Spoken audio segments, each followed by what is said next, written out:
Wonderful. Hello and welcome. Welcome, everybody. So it's good to see you. We've got a nice small group with us here today. My name is Adam Morehouse. I'm head of marketing at Rose Training. I'm joined today by our guest and interviewee, Jean Cook. She's head of celebrancy for Rose. Hello. Wonderful. So just a big welcome to everybody. I just want to do a little bit of an introduction for Rose Training. Rose Training was started in 2007. It's a family business.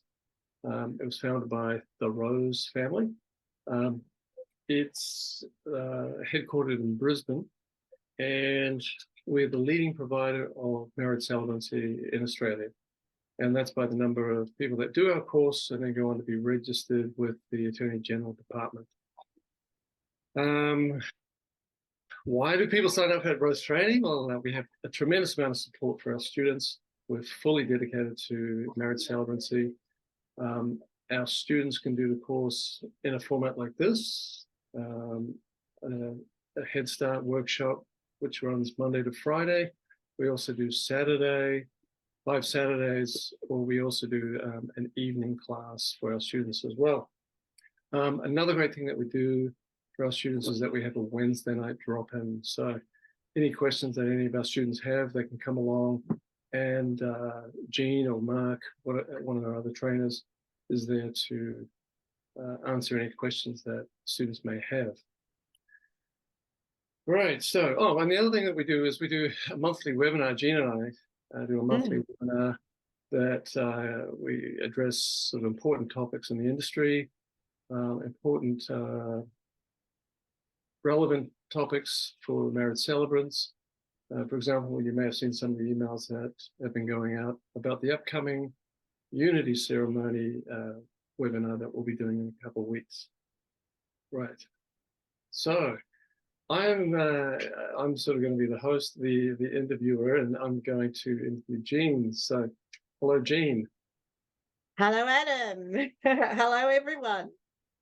So Jean has been a marriage celebrant for how long now, Jean? 10 years? 12, 13 years, yes. And in that time, Long time. you've married like hundreds of couples. I have, yes. Yes. Can you, before we sort of jump into this, I want to show a video of Jean that we made last year.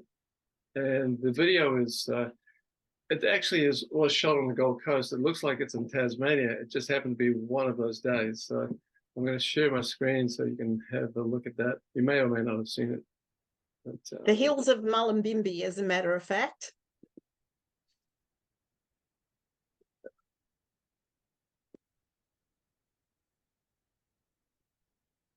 Can everybody see that? Yes, good from my end, Adam. Yep. Dale's now nodding his head.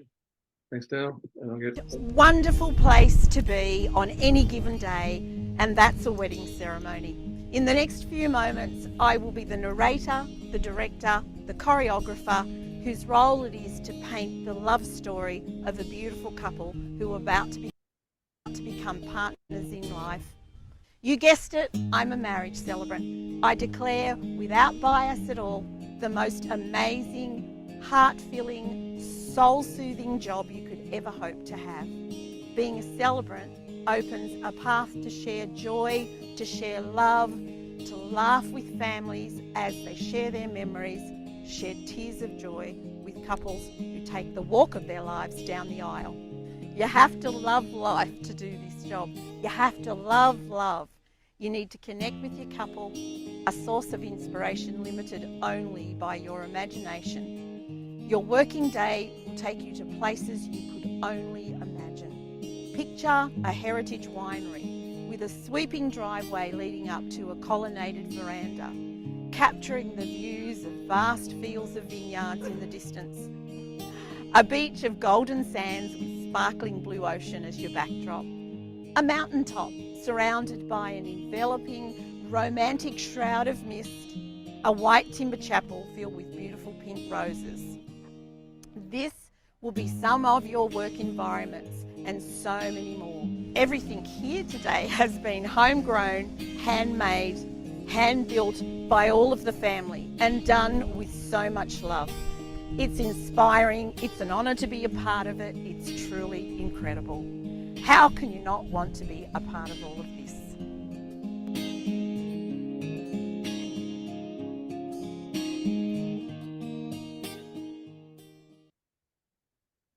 So it looked like it was a great day.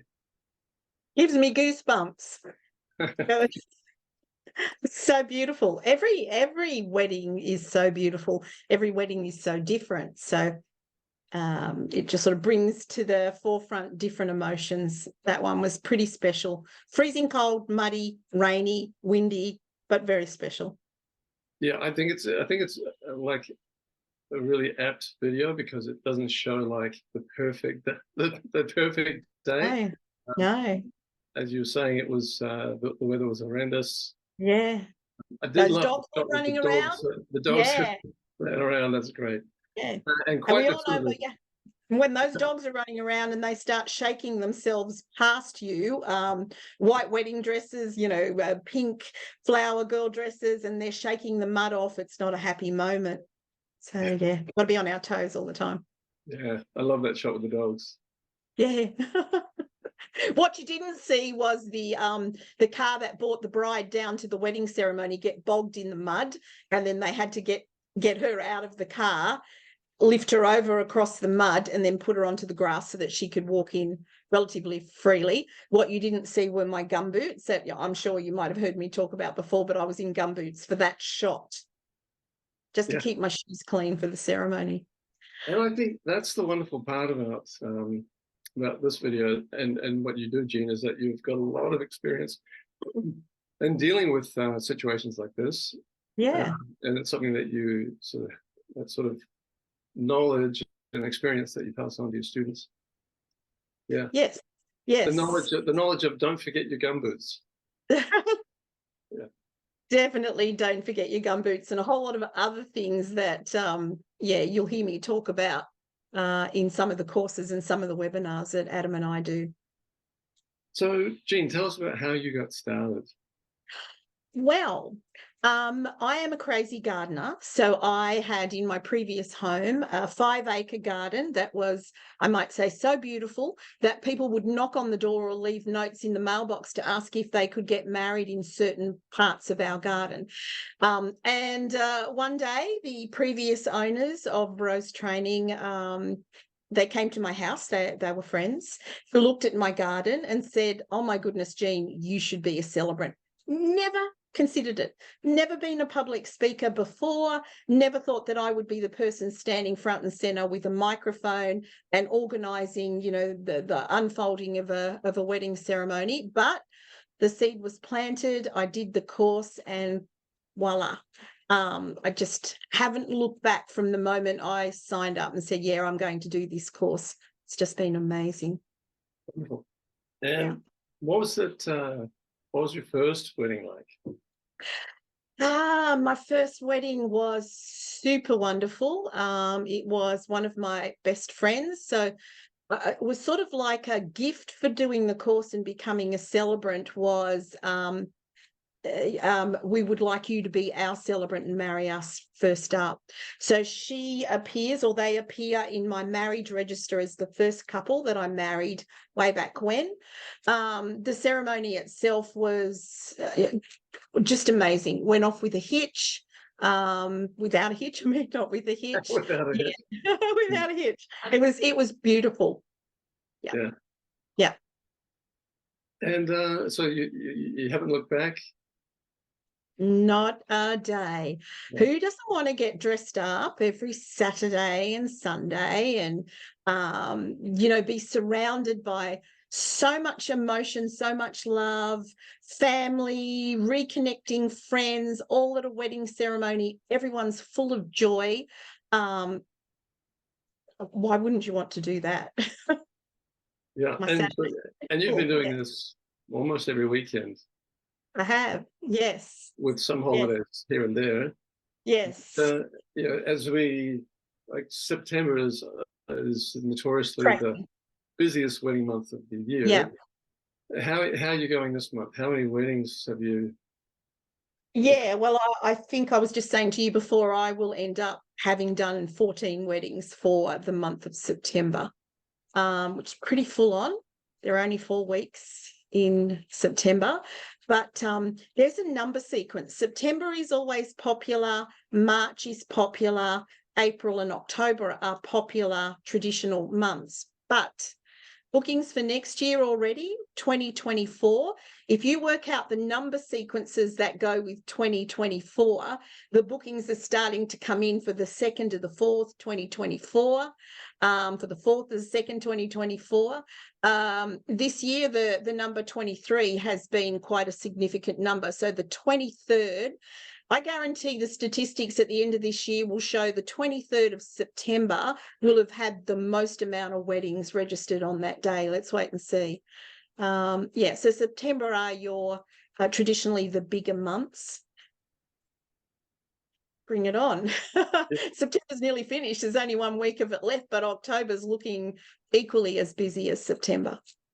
Yeah. Yeah. And so one thing I always like to sort of ask you, because I think it's very relevant, and I think this is a question that our course advisors, Mina and Ben, often get, is that how do you find clients once you become a celebrant? You know, how do you get business? You know? Yeah, how do you get business? Well, we actually do a webinar on that, don't we, Adam, on how you get business. So Adam does some marketing for me on Facebook, which is extremely successful. And I have a website, so I would encourage you to have a website up and running. Be very, I guess is the word, prominent or visual on your social media sites. Couples will look to see if you're relevant, if you're up to date, if you're actually doing any work at the moment. Although I haven't posted anything in about 2 weeks. I've just been too busy to get back to posting on Facebook and Instagram. And there are other companies out in the industry that you can subscribe to and have your picture and your story on their websites, so that people are likely to find you in those areas as well. Word of mouth. Can't beat word of mouth also. Yeah. I don't want to give too much away, but marketing to engaged people is the easiest thing, because they really want to tell the whole world they just got engaged, you know. So on social media, they're all out there. And so marketing to them has been quite successful for Jean in that regard. Marketing to everyone who's just told the world that they're engaged. Yeah, they go looking for you. And the other very powerful way of getting clients is to affiliate yourself or connect yourself with some of the venues that are around your area or the places that you want to work. If you can show the coordinator that you're someone that they can work with, that you know that they would feel comfortable to recommend your services to, then you'll be on their list of recommended suppliers, and hopefully you get business from that. So I do get a lot from those sort of connections as well. Wedding trails, wedding shows, all of those sorts of activities in the community give you the opportunity to showcase yourself. Yeah. And it is a very sort of networked industry, isn't it? You've got the photographers, you've got the caterers, you've got everyone's talking to everyone, everyone's working with everyone.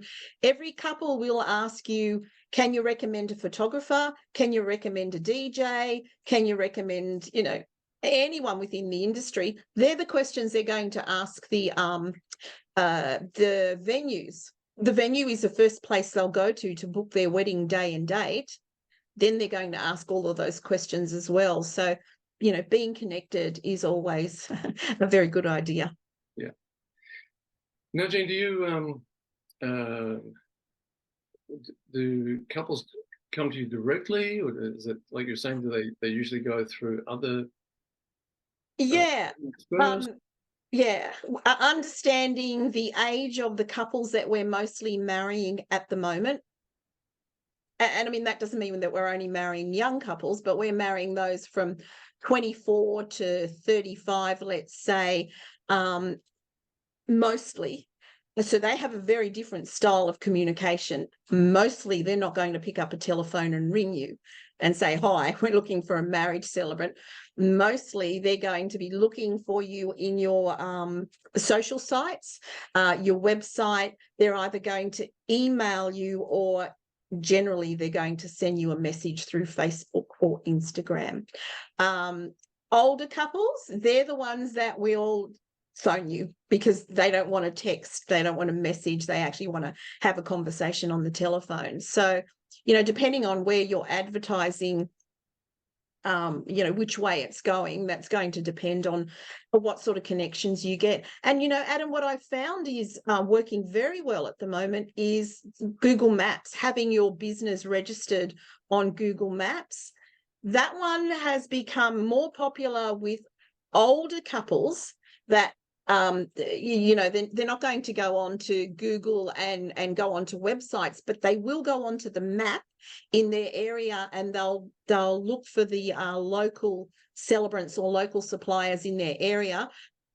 I'm marrying a lady on Saturday, and when she phoned me, and this is something you should always do, ask how they found you, and she said, oh, I just pressed on the red arrow on the map and your name came up and you sound great. So, you know, are you available on this day? That was probably the easiest conversation I've ever had, converting, you know, an inquiry into a lead. Yeah. Yeah. And so as a trainer, actually, before I ask that question, I just want to say, feel free, everybody in the comments, to ask a question. If you've got a question, just pop it in there and I'll read it for Jean, and then she can answer it for all of us. Because I'm sure if you've got a question, it's probably shared by 2 or 3 people in the group. So feel free to ask a question there. One question that I've been asked to ask you is, how much do marriage celebrants make? How much do we charge? Yes, yes. Okay. Statistically, the average charge from a celebrant Australia-wide, just average, we'll talk about all of the, you know, lower and higher ends, at the moment is around about $790 average.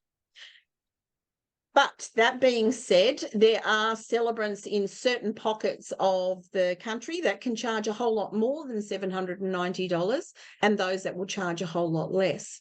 So depending on where you are, what your competition is, what services you're offering, you could be anywhere between that $790 to $1,200, $1,400, $1,600, $1,800. There are some celebrants and even more. Yes. I think the Northern Territory leads 1,200. Yeah, 1,200. Simply because I think the lack of celebrants or availability of celebrants versus some of the other more populated areas. Yeah, and also the traveling, Adam. If you're in an area where you're going to be normally doing extensive travel, like Northern Territory, WA, some of those other areas, you're going to have to factor that travelling time into your costs or offer it as a separate component. Yeah. Okay. Yeah. So Elsie's asking, have you ever used third-party listings such as Easy Weddings to find business? Yes. Yes. Easy Weddings, Bark, if anyone's looked at that one, my own website, and then listings within the area that I live in. There is an area that have I guess it's a network of suppliers that have put together their own local website, and I advertise my services on that as well. Some of those area networks are a little exclusive, and they'll have certain numbers of suppliers that can use their services. And for that last one that I was on, I actually had to wait 5 years to actually get onto their website. Yeah, and it's been well worth it. Yeah. Yeah. Okay, so someone's asking, do celebrants need to have a car? A car? Yep. Yes, yes. You would need to have a car or some form of transport. If you don't have a car, then I guess you would have to have an Uber ready to go. You do have equipment to carry with you, a PA system at the very least, and your marriage certificates. So unless you live right next door to a venue and you can pop over the fence, yeah, you would need a car. Okay. So, Jim, what are some of the other accoutrements that are required Yeah. in the day in the life of a celebrant? Yeah, you would, of course, have your legal paperwork, which is mostly downloadable and you can print it off, doesn't cost you anything. A couple of certificates that must be ordered from the authorised stationer, and a pack of certificates would cost you $18. The rest of it you can just download and print off yourself. A PA system is probably your most valuable, needed, essential piece of equipment. Your ceremonies need to be audible or you'll have complaints.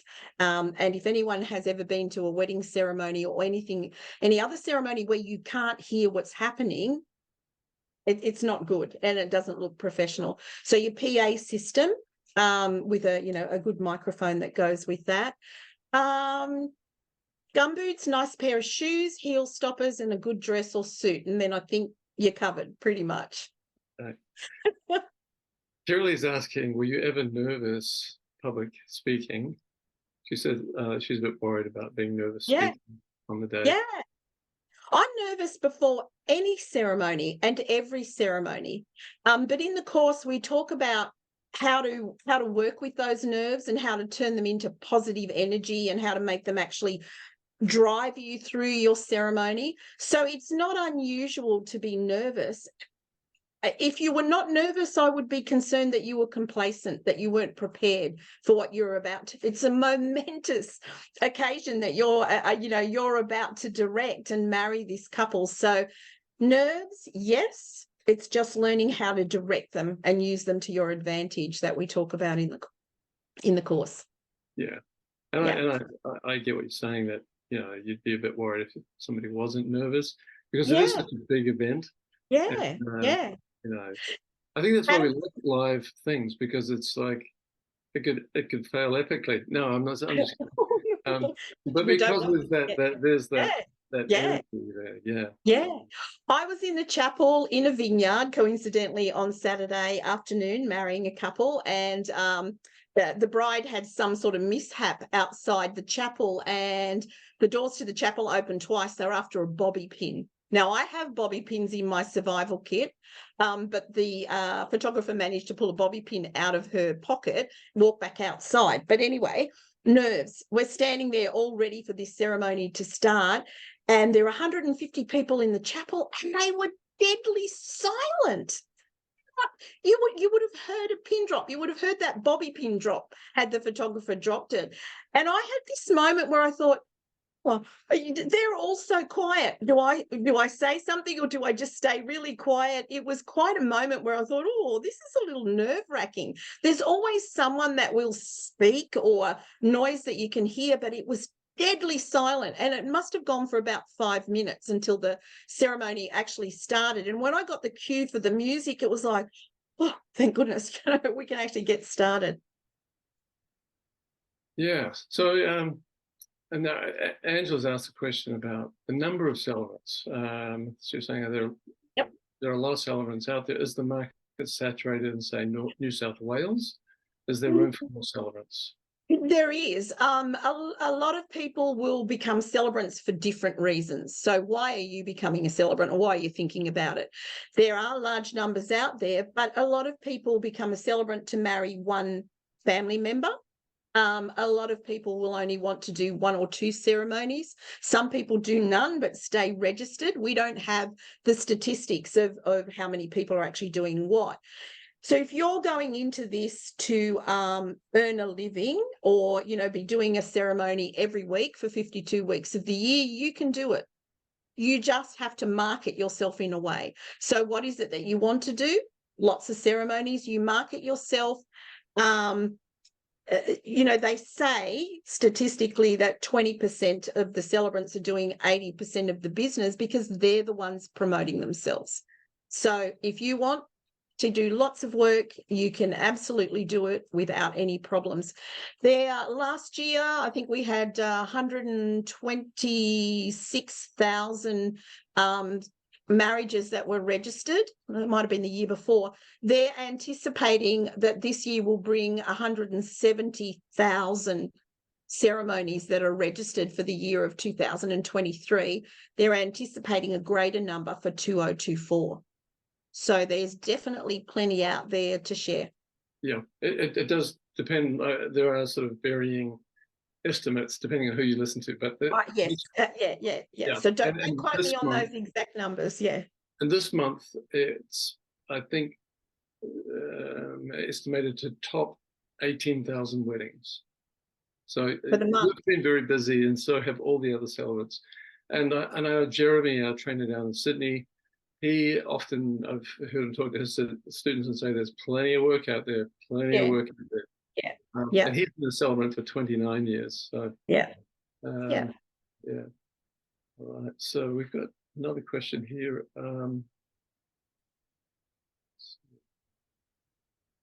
Okay, so I'm going to introduce, some of you may or may have spoken to one of our course trainers. There's Mina or Ben. So I'm going to introduce them in a second. So you can sort of put a face to the name. So Mina has asked, do we have a special today? And I'm going to go out on the limb because I didn't find out. But some of you may know that we offer what's called the Platinum Pack. And the Platinum Pack is basically has a number of tools for getting started as a celebrant. There's a startup business pack in there so that you can sort of look at what your options are if you're starting out wanting to make this a business, how to market yourself in terms of social media and otherwise. Unity series, there's a whole bunch of things in there. So I'm just going to throw that in. Ian's in the webinar. He's our boss. He's grinning, so that's a good thing. So if you sign up by Friday, what we're going to do is we're going to throw in the Platinum Pack, which is something that we don't normally do. I might be in trouble, but I think it's a great offer, and I just wanted to have something for you for attending today. All right. So Leanne has asked Jean, what happens if you're sick on the day? Very good question. Very good question, because things happen, don't they? We can lose our voice. We can get sick. Things happen. It's part of your plan B as the celebrant. You have to have that survival kit of things that you're going to whip out of your bag at any given moment. But in terms of your not being able to make the ceremony, you need to be part of a group of other friends who are celebrants, or part of another network of celebrants, or joining an association of celebrants is always I guess the way to be assured that if something happened, you could call on someone else to take over the ceremony for you. If not part of an association, then at least a celebrant forum that you could get onto, a Facebook page or something like that, so that you can send out an SOS. And celebrants on the whole, we're all helpful, talkative, people that like to get in and help other people. And when someone sends out an SOS because they can't do a wedding, there's usually a lot of people that will put their hand up to be able to help. So, Jenny, and of course, we go through that process. Have you been in the position where someone's asked you to come and yes, fill in for them? Yes. Quite a few times where there's been situations where someone's gotten sick, or through floods. I haven't been involved in fire situations. Through floods that we had years ago, when the celebrants were caught on one side of the flood and bridal parties were on the other side. There were a lot of, on that particular Saturday, I think that was about 2 years ago, was it? There were a lot of movement between bridal parties, celebrants, venues, all trying to just get a wedding done for the couple. So yeah, I've been part of that. I've also been on the other side of it, where I've had a tragedy in my family and I've had to call on someone else to actually do a ceremony for me. Yeah. Okay. I suppose in terms of mishaps, we all like a good story. Have there been any times where, Stories like that, but I want to tell you about my Saturday wedding. So I did 2 weddings on Saturday. I did a morning wedding and I did an afternoon wedding. Okay. Morning wedding was very casual outside in a park. Afternoon wedding was the vineyard. So it was, really high society type wedding. Both of them equally as beautiful. But the wedding in the morning, the bride came into Elvis Presley's song, It's Impossible. I don't know if anyone's old enough to remember the Elvis Presley, It's Impossible, was dramatic. And she danced across the park from where she got out of the car. She danced to this song, like she choreographed it like she was in a show. And we timed it at rehearsal the day before so that she danced and she twirled and she blew kisses. She did all sorts of things. She got to the front of the aisle after this wonderful entrance. The song was only 2 minutes 50 long. So the anxiety from my end was like, what's going to happen if she runs out of music? And she gets to the front of the aisle and she dances her way down the aisle, singing the words to the song to her waiting groom, gets to the front of the aisle, wraps her arms around me like I'm the waiting groom, kisses and cuddles me as hard as she possibly could. Supposed to be cuddling him, not me. Oh, it's all right. So then she proceeded to cuddle the groom and she turned around and she's looking at all the guests going, oh, I have never been part of anything like that. And when I got through, the part of the ceremony where I said, okay, now let's make this legal. Are you ready?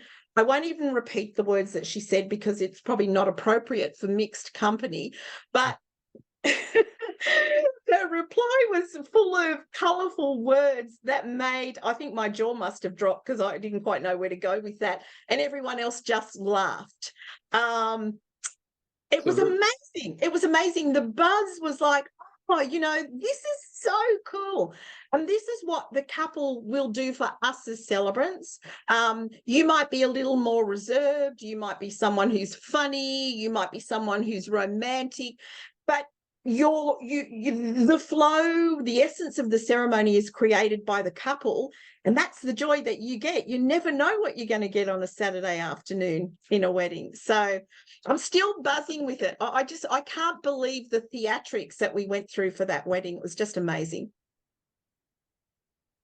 That's a lot of fun. And I could keep talking forever about the stories in weddings. I've got a few more questions for you, Jean, here. Leanne's asking again, can you tell me approximately how many times you meet the couple and how long does it take you to prepare for the day? So that's a really good question. Very good question. Yeah. Particularly, the day-to-day stuff, Jean, that you do with your clients. In total, your preparation time from when you first meet with the couple until you get back home and register the marriage and finalize all the paperwork, you're probably looking at 18 hours, maybe 20 hours if you're a bit of a talker like I am. So around about 18 hours. You meet with the couple maybe 3 times. So initially it would be the contact to say, hey, are you available? Then it would be meeting to complete the legal paperwork and talk about the ceremony. That's about an hour. It's about 15 minutes to do the paperwork initially. And now, is that the Zoom one? Well, we're doing that on Zoom now. And it's the preferred option amongst those 24 to 30 something year olds. Everyone's really busy in their work life. So you can actually do it all on Zoom. And it saves people having to go out, get dressed, take up an afternoon or an evening. You can Zoom in at pretty much any time that's convenient. So you've probably got about an hour to establish where we're going with this ceremony. What are they hoping for? You need to be able to explain how the ceremony is going to work. You need to ask them lots of questions and to discover, so I call it a discovery session, to discover what it is that they're hoping for in the ceremony. Now, in the course, we actually build those documents and those checklists that you need to be able to have that discovery conversation. So that's part of the course, to build those business documents with you. After that, there's probably quite a lot of email communication, depending on the couple that you're working with.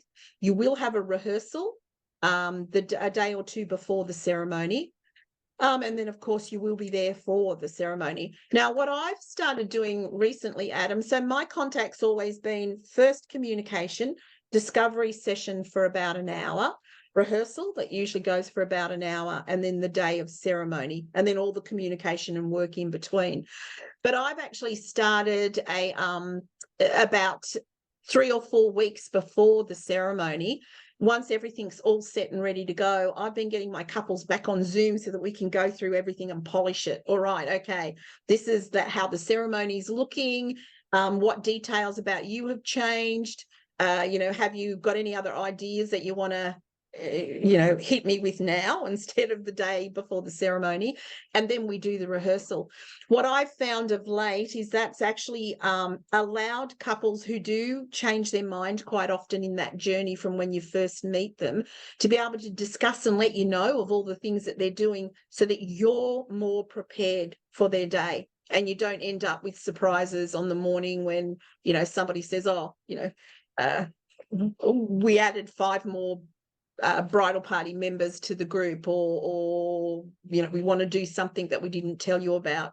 So yeah, it just gives an opportunity for the couple to feel a bit more confident that you know what they want to happen on the day, and for you to feel more confident that you've got it all under control.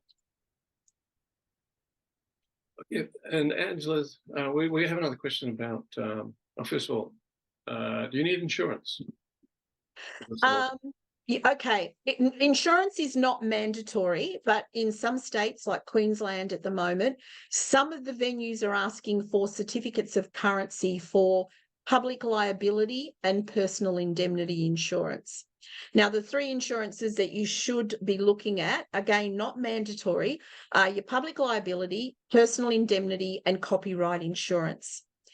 If you take out individual insurance on that yourself, it is like a niche insurance. There are only a couple of insurers that would insure you as a celebrant, but through the course we talk about who those companies are. Currently, a year's insurance, individual insurance for those 3 insurances will cost you around about $172. If you join an association, and there are associations right across the country, small ones in states and others that are Australia-wide. I happen to be the president of the Alliance of Celebrants Queensland. We're a very small group of celebrants, but those associations will offer those insurances in a group package that will cost you around about $30 to $40 for group insurance. Now, when you become a celebrant, or while you're going through the course training to be one, you'll find the links to be able to look at those associations. You can do it now, and you can see what they offer members, how much it's going to cost you, and what sort of insurance packages they're going to offer you. For example, the Alliance of Celebrants Queensland that I'm connected with, our members get automatic copyright insurance with their membership. But if they want the PL and PI, public liability and personal indemnity, they have to opt in and pay for that as a separate insurance, and it's another $30 for that. So you'll find all of those associations will offer a mix with those insurances. So again, is it mandatory? No, but probably best practice to think about having your insurances there. One question that someone's asking is, do couples like older celebrants, younger celebrants, we could also say male celebrants? Yeah, they are all so different, and that's what makes this industry unique to each individual celebrant. Some couples will want a male and a male only. Some couples will want female only. Some couples will want I am quite often getting, which is starting to get a bit scary, that I remind them of their mum. That's okay. When I start reminding them of their grandmother, then I'm going to start to get concerned. Some couples want a young, more vibrant, humorous, trending celebrant. Some couples want the mother-like celebrant or the father-like celebrant where they feel like they're supported. Some older couples feel that an older celebrant has more life experience and that they would feel more comfortable with someone that they think has more life experience. So everyone's different. Everyone's different. So all I would say is you be who you are, and you will attract the people that you need to attract, and you're going to end up with beautiful wedding ceremonies and couples. Yeah. Correct me if I'm wrong, Jim, but I think the number, like most weddings are performed by female celebrants, or the majority of civil celebrants are female. A female, correct. For Dale's sake, you're a niche, Dale. There's a big demand. There is a demand there for male celebrants for one reason, but it's not that many of them. So everyone's after a certain look. I married a couple at the beginning of September. When they first met with me, I asked, why did you select me? And it was more about my color schemes and the pink and the light color hair that they went with, which was a bit sad. But they were after a certain feeling in their ceremony, and whatever they saw on my social sites created that feeling for them. So, and that's a really important one to remember when you're advertising yourself or posting photos of your weddings or yourself or whatever it is that you're doing. What message do you want to give? What do you want to share? Joy? Do you want to share laughter? Do you want to share sparkle? What is it that you want to communicate to those potential couples? If you can do that with a photo, I mean, it can be a rose, it can be a pink background, it can be, something green, it can be a bunch of eucalyptus leaves, it can be anything. But it inspires something from the couple that they're looking for the celebrant in. But I mean, given that that's all they have really to go by, is I suppose they're trying to create an aesthetic as well. Exactly. So they're thumbing through people's celebrants Instagram or Facebook or whatever to see if there's an alignment with their color image. Hey, Adam, it sort of brings me to another conversation. I had a couple book me last week, and I always, and in the course we talk about appropriate dress, so I always have the conversation with my couple as to what they would prefer me to be wearing, what is the color scheme of their ceremony. Pretty important. But I had a couple book me, and the two gentlemen, we were on a Zoom meeting, and they said, "Oh, can we ask you a sort of a bizarre and awkward question?" "Oh, go for it. I'm open to any questions. Can we pick your outfit that you wear?" "Sure. What would you like me to wear?" And they flicked through my website and they said, "We want you to wear that green velvet dress and we want your hair up. Are you okay? That's the look that we're looking for." Okay, all right. Yeah, sure. I'm cool with that. It's like someone saying, "I want this for dinner." It's nice and easy to cook it when you know that they want it. So if someone says, "I want you to wear this outfit," you're not second guessing yourself on the day. You're dressing exactly the way that they want you to. So that was a first for me. Picking the actual outfit and the hairstyle that they wanted to create their ceremony on the day. Yeah, and that's that's all part of them curating. Thinking through. Carolee has asked a question about how much input do the couple have with the script? Oh, all of it. Yeah. You need to be asking questions of them so that you can actually write the script. And we do this in the course. You have to offer word options. Sorry, you have to offer the options of words that they could choose to have in their ceremony. So your information pack that you build in the course will have a selection of long wordings in different sections of the course, different sections of the ceremony, short ones, romantic ones, humorous ones, like, you know, a cross section of all sorts of wording options that are going to connect with the couple that you're marrying. You're going to leave them with an information pack, and they're going to choose certain words that they're going to use in the ceremony. And you're going to get that questionnaire back, and you're going to put it all together. You might be the celebrant that offers a pre-written script. You might be the celebrant that offers the personalized script, which is what I would encourage. It's very much the wanted way of putting ceremonies together now, where you're actually writing the story about the couple and you're sharing who they are in that ceremony. So that being said, you're going to have to collect information about them so that you can actually write that story. And then the script should be sent to the couple beforehand so that they can read it and make sure you've got all of the details right. You know, sometimes, sadly, people will have mentioned a friend that might have been the person that got them together, and you put that in the story only to find out a couple of days before the ceremony they've had a falling out and they don't want you to mention that person's name in the ceremony. Or a favourite pet that they talked about a lot that you've put into the ceremony has since passed away. They need to see the script to make sure the details are still the way they want them to be at that moment. So very, very important.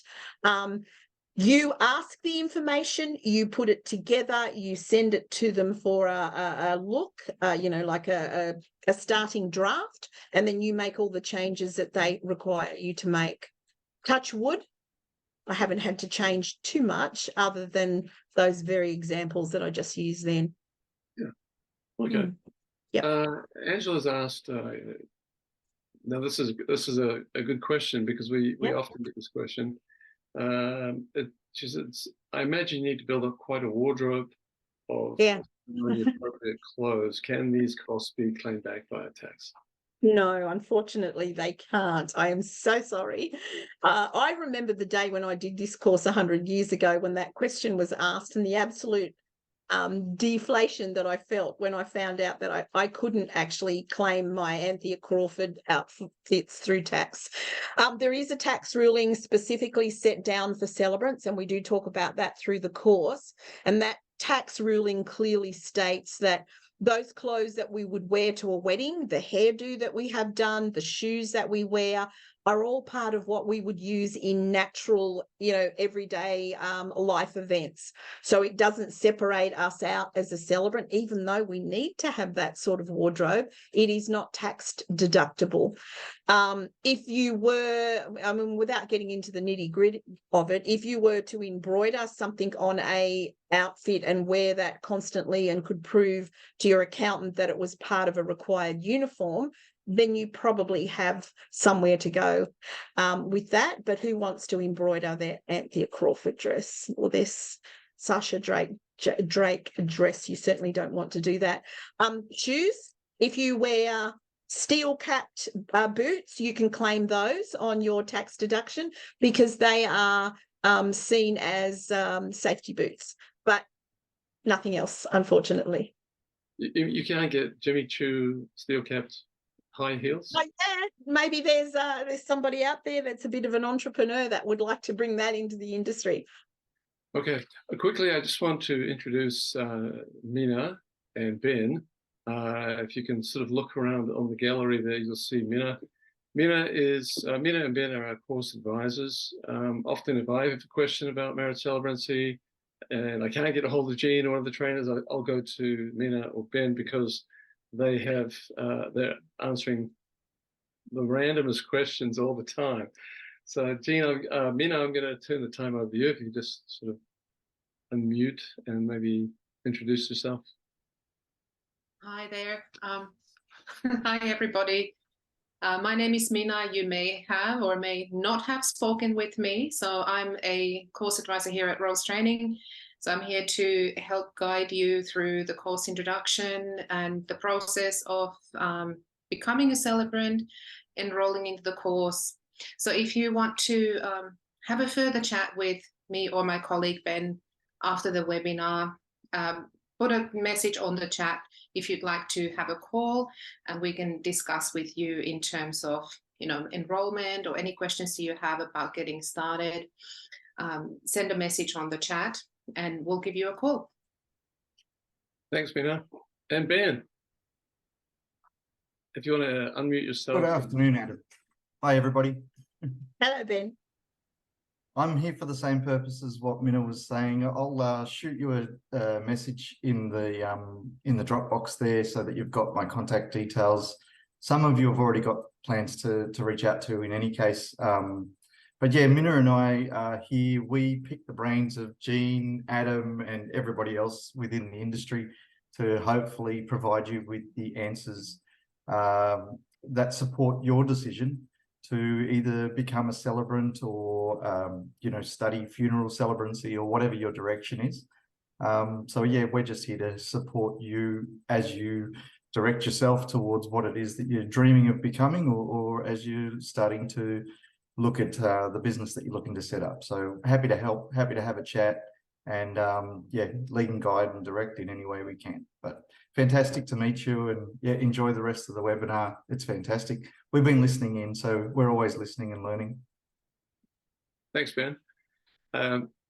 So there's the faces to the voices that you may have been listening to on the phone.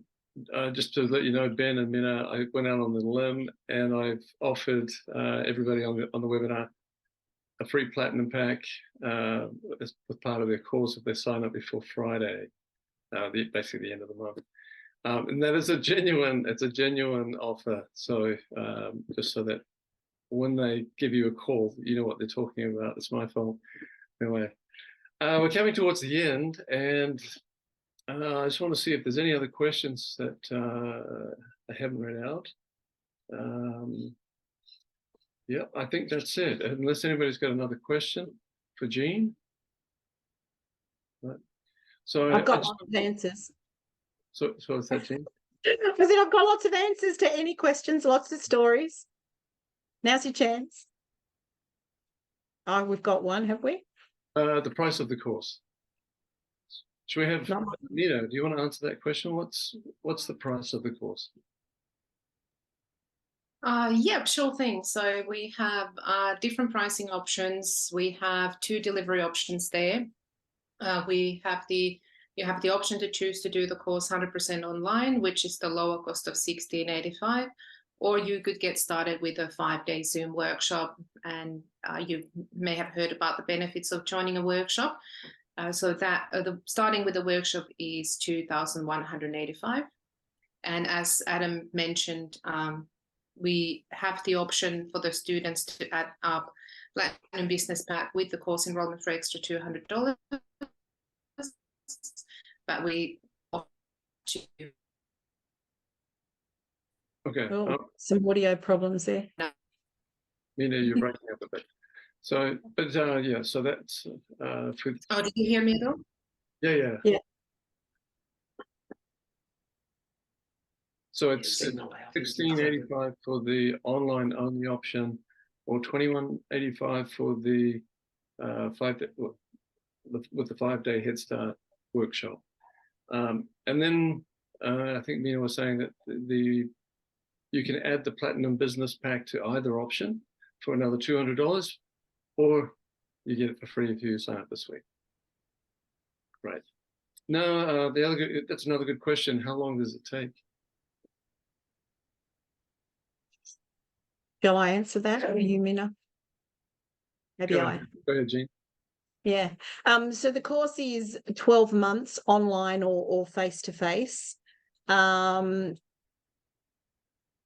You can finish it quicker than 12 months, but you know, if your time is limited, then you'd probably stretch it out to the 12 months. But yeah, you could easily get it done in 6 months, maybe a bit shorter. I'm very careful not to promise things that you might not get done. Sorry, Mina. So if you're putting a lot of time into it, you can get it done quicker. Yeah. Did you want to add anything to that, Mina? No, I think you answered it well. Yeah. It is self-paced type of study, so it really comes down to the individual and what their circumstances are. All the students have the 12 months to complete, but we generally see students completing the course sooner than 12 months.